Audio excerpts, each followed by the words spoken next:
میلاد شریف کی بزم جس کا حصہ ہم بنے ہیں، یہ ہمارے رب کا ہم پر کرم ہے، یہ اس کا فضل ہے کہ ہم اہل بیت اطہار کے چاہنے والے، اصحاب مصطفیٰ کے ماننے والے، اولیاء کرام کے متوالے، مصطفیٰ کی نشانیوں کی قدر کرنے والے۔ بات اصل میں ایسی ہے کہ ہم سے جو پہلے کے سنی تھے، یعنی ہمارے باپ دادا، وہ اتنے پکے سنی تھے کہ مدینہ شریف سے جو چپل آتی تھی نا، کوئی حاجی پہن کر آتا تھا یا عمرہ والا، تو اسے بھی چوما کرتے تھے۔ یہ ان کا عشق تھا۔ اور آج کے سنی کا حال کیا ہے؟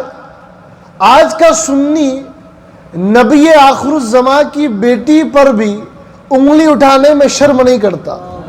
اور ایک جاہل نہیں، ایک عالم کی بات کر رہا ہوں۔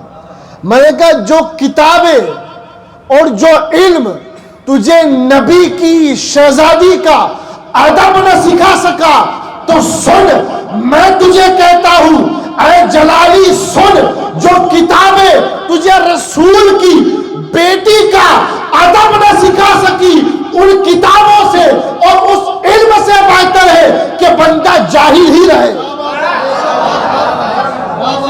اس دور میں جو سنی تھے وہ وہاں کی کھجوروں کو کھانے سے پہلے چومتے تھے، اور کھانے کے بعد جو گٹھلی ہوتی تھی نا، اسے بھی کچرے کے ڈبے میں نہیں پھینکتے تھے۔ کیا کہتے تھے؟ یہ یہاں کی نہیں ہے، وہاں کی ہے۔ میں نے کہا اس دور کے سنیوں کو سلام، اس دور کے عقیدوں کو سلام، اس دور کے عقیدت مندوں کو سلام۔ اور یہ کیسا دور آ گیا ہے؟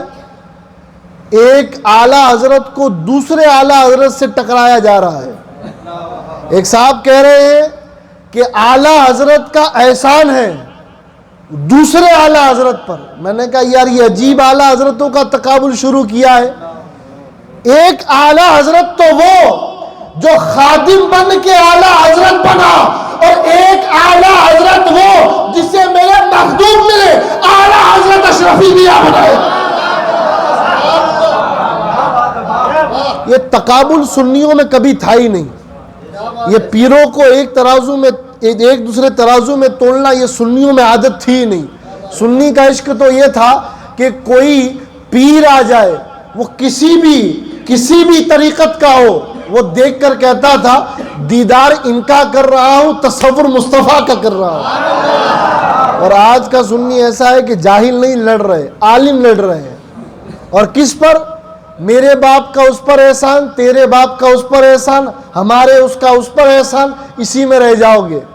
میں کہتا ہوں کہ ایسے عالموں سے جاہل اچھا ہے، ایسے علوم سے جوہلا اچھے ہیں جو نبی کے در سے آنے والی جوتیوں کا بھی ادب و احترام کرتے ہیں۔ اور یہ نبی کی نشانیوں کا ادب، یہ اصحاب اکرام کی سنت ہے۔ رسول کے حضرت ام سلمہ رضی اللہ تعالی عنہ، میرے مصطفیٰ کے وصال مبارکہ کے بعد جب کوئی بیمار آتا تو حضرت سیدہ ام سلمہ کیا کرتی؟ لمبا وظیفہ نہیں کرتی، 500 والا 1000 والا تعویذ نہیں، 2000 والا اتارا نہیں، وہ سب نہیں۔ ام المؤمنین سیدہ ام سلمہ کیا کرتی؟ آپ جاتی، تجوری کھولتی، ایک پوٹلی نکالتی، اس پوٹلی میں چند بال ہوتے، وہ بال پانی میں ڈالتی، مریض کو پلاتی۔ تاریخ کہتی ہے، حدیث کی کتاب کہتی ہے، مریض کا مرض جاتا رہتا۔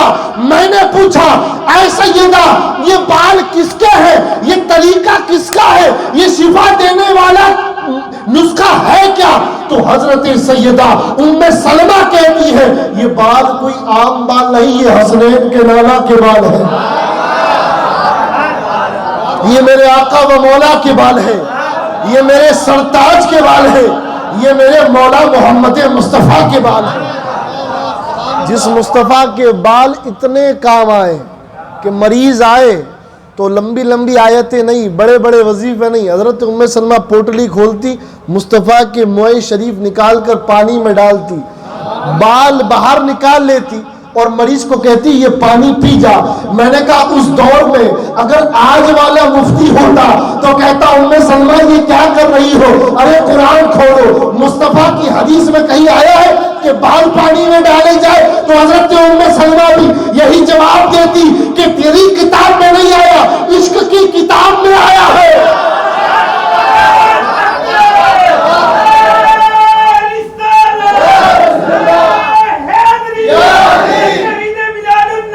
بال سے بھی شفا ہو سکتی ہے؟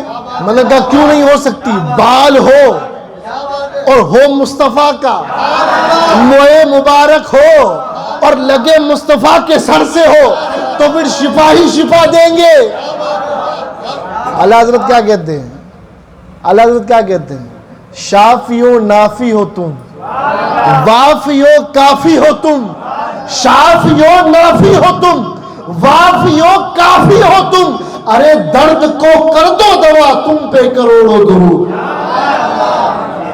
اور ہم تو لوگوں کو دعوت دے رہے ہیں نا کہ آؤ میلاد کی محفلوں میں آؤ اور اپنے رسول کی سیرت سنو، اپنے رسول کی صورت کے تذکرے سنو۔ میں نے دیکھا کہ ایک صاحب تھے تو اہل ایمان، تھے تو مسلمان، پہنچ گئے تھے کسی اور فنکشن میں، اتنی مار پڑی کہ پورے گجرات اور ہندوستان میں ویڈیو وائرل ہو رہا ہے۔ میں نے کہا میرے بھائیو تم نے بہت کم مارا ہے، 2 تھپڑ ہماری طرف سے بھی لگاؤ، کیوں کسی اور کے فنکشن میں جا کر انہیں پریشان کرنا ہے نا؟ ماں بہن بیٹیاں ان کی بھی ہے، ہماری بھی ہے۔ تم کہیں جا کر آنکھیں گندی کرو گے تو تمہارے ساتھ بھی وہی ہونے والا ہے۔ ان کے کاریہ میں جا کر اپنی نظریں کیوں خراب کرتے ہو؟ ان کا مذہب، ان کی عقیدت، ان کے طور طریقے، تجھے ہم بلاتے کبھی میلاد میں آ جا، رسول کے گیت سنا جا، رسول کی نعتیں سن لے، رسول کی سیرت سن لے۔ میں کہتا ہوں آپ کم مار رہے ہو، ہماری پوری قوم مسلم کہتی ہے کہ 2 تھپڑ پوری قوم کی طرف سے بھی لگاؤ تاکہ دوبارہ کبھی اس طرف نہ پلٹے۔ اور میرے رسول کی تو تعلیم ہے، کیا تعلیم ہے؟ لکم دینکم ولی دین، تمہارا دین تمہارے لیے، ہمارا دین ہمارے لیے۔ اس لیے کسی کے دین میں گھسو مت، کسی کے مذہب میں گھسو مت، اپنے مذہب سے لگے لپٹے رہو، اپنے رسول کے ترانے سنو۔ ربیع الاول کی محفلوں میں آنے کے لیے ٹائم نہیں ہے، اور ان کے فنکشنوں میں جو بلاتے بھی نہیں، وہ اپنی عقیدت، اپنی محبت، اپنا دستور کر رہے ہیں، ان کے معاملے میں دخل کیوں دیتے ہو؟ وہ ہمارے ہم وطن بھائی ہے، وہ اپنا کرے، ہم اپنا کریں، وہ اپنے گیت گائے، ہم رسول کے گیت گائے۔ اس لیے نوجوانوں اپنی فکر کو بدلو، اپنی سوچ کو بدلو۔ آج سے نہیں، پہلے سے ہم کہتے آئے ہیں کہ کسی کی بہن بیٹیوں کو دیکھنے، نظر تارنے کے لیے ادھر ادھر مت جاؤ، یہ گناہ ہے۔ آج جب ڈنڈے پڑ رہے ہیں تب عقل آ رہی ہے۔ علماء کہہ کر تھک گئے، بتا کر تھک گئے، مت کرو، مت جاؤ، یہ مت کرو۔ نہیں حضرت ہم آپ کی نہیں سنیں گے، ہم تو ڈنڈے اور لات کی سنیں گے۔ اس لیے ہم کہتے ہیں کہ 2 ہماری طرف سے بھی لگاؤ، اور ایک قربان جاؤ ان نوجوانوں پر، ان بچوں پر، ان بزرگوں پر کہ یہ رات کو بستر گرم نہیں کر رہے، اپنے گھر میں ٹانگیں پھیلا کر ٹی وی نہیں دیکھ رہے، اکھر پر بیٹھ کر کٹنگ چائے پر تبصرہ نہیں کر رہے۔ قربان جاؤ ان لوگوں پر جو مسجدوں میں، محرابوں میں، خانقاہوں میں نعتیں سن بھی رہے ہیں اور مصطفیٰ کے گیت گا بھی رہے ہیں۔ ہر وقت کا، ہر لمحے کا حساب ہوگا، بس اسی پر بات ختم۔ ہر وقت کا، ہر لمحے کا حساب ہوگا۔ فلاں وقت کیا کر رہا تھا، کہاں بیٹھا تھا، کس کے ساتھ بیٹھا تھا، کیوں بیٹھا تھا، بول کیا رہا تھا، کر کیا رہا تھا۔ ہم بھی کہیں گے یا رسول اللہ اپنے خدا سے ہماری سفارش کروائیے، آقا پوچھیں گے کس بات کے لیے کیا کر کے آئے ہو؟ یا رسول اللہ آپ کے گیت گاتے تھے، آپ کے ترانے پڑھتے تھے، آپ کی نعتیں سناتے تھے، تو کیا ہوگا؟ پھر اللہ ایسا راضی ہوگا کہ حبیب کو فرمائے گا اے حبیب تیری نعتیں پڑھتے تھے، جا ان کو بھی بخشتا ہوں، ان کے گھر والوں کو بھی بخشتا ہوں۔ اس لیے اپنے رسول سے اپنی نسبت کو، جو حضرت نے کل بات کہی تھی وہیں پر اپنی بات ختم کرا، اپنے رسول سے اپنی نسبتوں کو مضبوط کرو، اپنے رسول سے اپنی نسبتوں کو اور سٹرونگ بناؤ، اپنے رسول سے جڑو۔ اور سب سے آسان طریقہ کیا ہے رسول سے جڑنے کا؟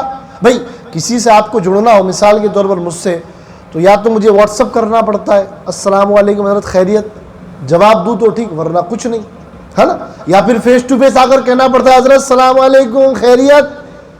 اگر وہ بھی مل لی ہے، 2 دن مل لی ہے، تیسرے دن میں بھی کہہ دوں یار وہ آ رہا ہے رستہ کاٹ لو، ہوتا ہے نا؟ کسی سے نہیں ملنا ہو، تعلق نہیں بڑھانے ہو، اب اپنے رسول سے تعلق بنانے کا آسان طریقہ بتاؤ، گھر بیٹھے درود کی کثرت کرو۔ تو یہاں درود پڑھے گا، مصطفیٰ وہاں سنیں گے، اور آقا کا مزاج بندوں والا نہیں کہ سن کر جواب نہ دے، تیرا سلام دل سے پڑھنا ہوگا، گنبد خضرا سے سلام کا جواب آنا ہوگا۔